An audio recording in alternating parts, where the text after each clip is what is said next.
So we're just here to chat around the withdrawal of the credit policy that was given to the SMMEs. On Sunday, the Minister Park Stow withdrew the application. There were, I think, about 20,000 respondents that came through. And so there's a big noise around small businesses and whether the policies were designed to become a little bit more lenient and give flexibility to small businesses, because credit lending is not the same like corporates. But now there's a withdrawal. So we're here to have a debate to say, there's a big unemployment crisis. There's a problem in our country in GDP growth. How are we going to evolve that if we're not going to enable this? But there's this big talk always around hyping of SMEs and growing the economy, but then we do this.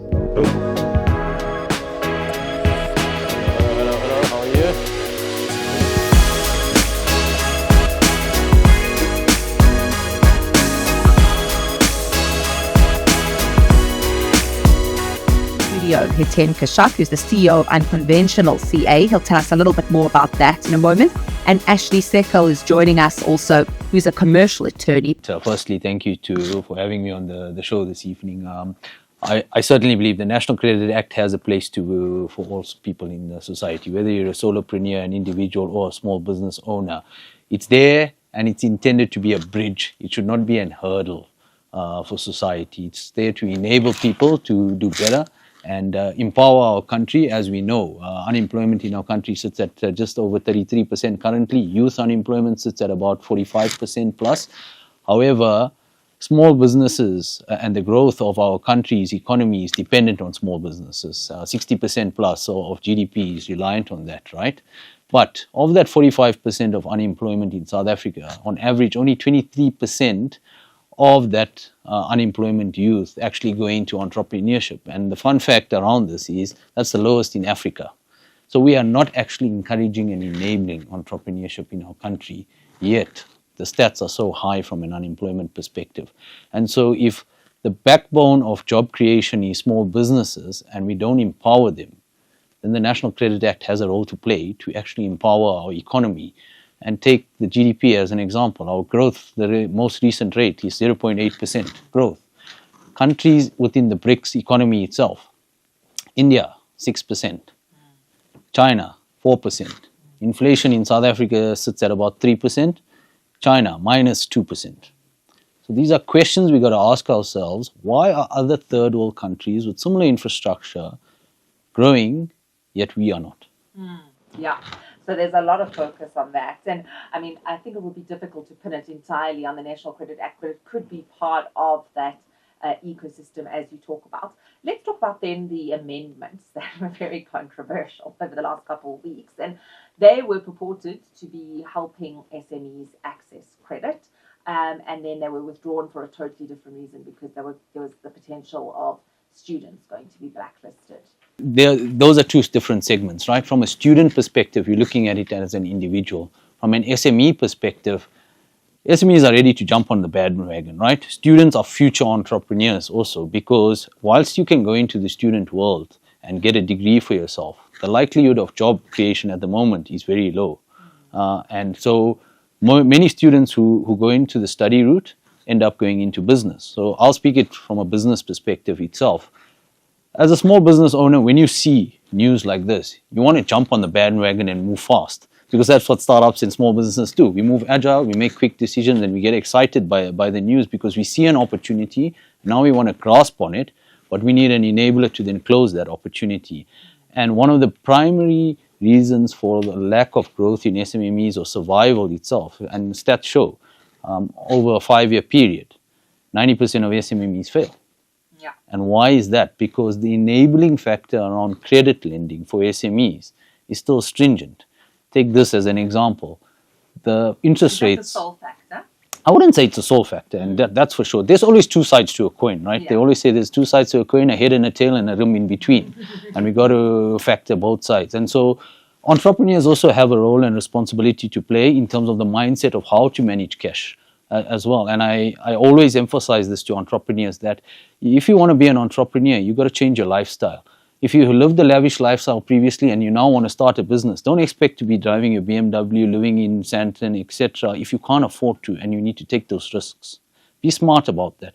And that's where I also find a balance between what the National Credit Act is trying to alleviate, because debt lending to SMEs can go pear-shaped, and you don't want to have that pear-shape. However, there are innovative solutions to resolve this. Take, for example, in Bangladesh, I don't know if you're aware of the Grameen Bank model. Please tell us. Never heard of it. Okay, so interesting. Grameen Bank model was done in community environments. It was created as an ecosystem using an accountability matrix. So what it did was it enabled people, SMEs, to get access to funding, but in group lending. So you, me, Daliso, we all buddies. We all out there and we need funding. But what they stipulated was you're going to have to go through a rigorous development process first to change your behaviors and your habits, so that we know that if we give you money, you have the right habits and the behaviors to handle it. However, if one of us were to default, right? You guys have to carry the weight. So if I defaulted, you'd carry the weight for me now. Now what's that going to do? It's not going to make you feel happy. Would you? No, absolutely. Exactly. And so if we come up with innovative solutions, understanding our society and what happens at the background from a cultural perspective, we can create alternative mechanisms to lend to entrepreneurs, enable them, but hold them accountable still. Cultural diversity, what you referenced, that model in Bangladesh. I mean, in parts of Africa, okay, this is to retail customers, not to SMEs, but they're starting to lend money to people based on their data of how much airtime they've bought. And if they've consistently paid for their airtime, then they can actually access some forms of credit lines. And that's the part that's we're backward on. Is if you look at countries, Nigeria, M-Pesa, they actually look at all those data, whether it's utility bills, rent, airtime, etc. And that gives you some credibility, and also can give an opportunity to a lender to say, or a borrower to say, this is how much I can lend and what my capacity is. Now, on the other flip side, the person who needs the money needs to also understand that within that credit form of payment, it only reflects so much that you spend. So you can't expect to get R1,000,000 if your airtime bill that you've been paying is only R1,000 a month, right? You're now being unrealistic at the same time. That's also where social influence comes in from an entrepreneurship perspective and SMMEs. You've got to start surrounding yourself. If you want to change the way your life looks, start acting and behaving like the future person you want to be, versus expecting the same results doing the same things. And that's where I say it's always a balance. Whilst the National Credit Act and what was happened on Sunday with the release in the press has its role and its path of disabling SMEs and individuals, the individuals also have to change. There has to be a shift both ways. I don't think it's an easy system that's like off the shelf that allows people to understand if they can be credit worthy. Unfortunately, our models, especially with the banks, are still very traditional. They look at your asset base, whether you've got any security that can be provided, and they've got their own checklists. And every bank has its own, or lender has its own viewpoint. So there's no off-the-shelf solution that allows anyone easily to understand what it is that they must have. But in a nutshell, what people are often looking for, lenders are looking for, is do you have liquidity or some form of security that can guarantee me if I give you this money and you are not able to pay it, there's some form of default mechanism that I can recover my money on it. And yes, we've got to understand all these lenders, they're also to make money because they're running a business at the same time. However, this is where the role of government comes in to enable, and this is like in the space we play, enterprise and supply development, in the work that's done to enable SMMEs. It was there as a bridge to cover this hurdle that's faced. And I go back to my earlier point around interest rates that are lent, right? If SMMEs are the backbone of our economy, why is it that the interest rates that are given to SMMEs vary between 12% to 25% when I'm saying it's prime plus, but your corporates will listed, well established, etc., get preferable rates around 6 to 9%. Is it not the very problem that I'm asking about, to say what is behind the score, or what is behind the mechanisms that filter where you sit from the type of interest rate you get and how we get there? Because I think if we were to solve for that, at least I would imagine, and I mean, I'm more than welcome to be educated here. If you're to filter around that and have better clarity and understanding, then perhaps SMMEs may be in a better position to then compete for good rates. So this is a way I think the role of the National Credit Act actually has to come in play to state that, yes, if you're a corporate, the due diligence process from an NCR perspective is the one that's currently being put in place for banks. But if you're an SMME, how can we provide flexibility in terms of alternative vetting processes? Like, for example, if you're consistently paying one of your major creditors on time, and you're consistently paying rent, consistently paying your utility bills, right?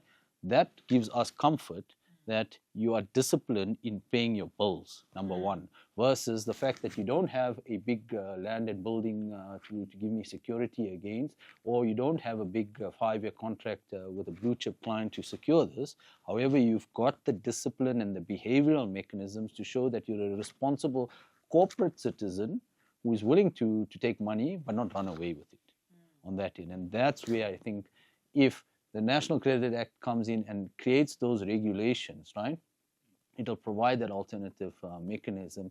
Because I can't answer your question directly, and the reason why I say that is every institution has their own vetting process, and this is also where the flaw comes in. Yeah. I mean, one can see that when trying to take out a bond. Yeah. Just as a small person trying to take out a bond, and the different banks will offer a different rate, and it just depends on their criteria. And the different institutions will have different scores, where you then go, hang on, Yeah. Why am I at 650 here? Why am I at 7 there? What's the difference? What's the differential? What drives that differential? Yeah, we had an interesting debate in that break, and the reality for our listeners out there, and more so, I think the government who's deployed BBBE in our country, is the flow-through principle. Unfortunately, creates a lot of unfortunate hindrances towards small businesses in the fact that there are fund managers that are allowed to deploy capital on behalf of corporates who are mandated to spend that money towards the empowerment of small businesses. But that mandate of the fund managers is not then regulated by the BBBE codes to say, because this was given to you at interest-free rates, you now need to deploy this back to SMMEs at preferential rates or even interest-free rates itself. I'm not saying everyone needs to keep the lights on, right? But don't go and lend money to SMMEs at prime plus 5%, which is actually happening in the market right now. And so we ask ourselves then, are we actually truly empowering small business growth and entrepreneurship in this country when there are these hindrances and hurdles that are causing the downfall of our economy itself? And I'm almost wondering, sitting here, that what would it take, and this is perhaps beyond the National Credit Act, to probably have the right voice with the right ear listening to help SMMEs help them understand the role of SMMEs and particularly act, because I think the role is understood, but it seems as though there's inaction, or that wherever they act, there's additional hindrances that are put in to make it hard for them to succeed. What do you have to say about that? Well, I think, firstly, I think you're right in saying that there's the right voice, but there's one step I would recommend behind that. What's the right intention and purpose? And unfortunately, in our country, what I feel is there's a lot of people who have voices, but the intention and purpose is not always aligned. And there's the publicity part that people are chasing and trying to create a facade. But the intention behind it is not always aligned. And I think that's where we sometimes are misaligned as a country. And unfortunately, our history has created disparity and created certain challenges that our country has gone through, and has resulted in this segregation where people are all for themselves, unfortunately, at some point. And there's no unity where there's power and combined forces standing together and saying, we will not accept this.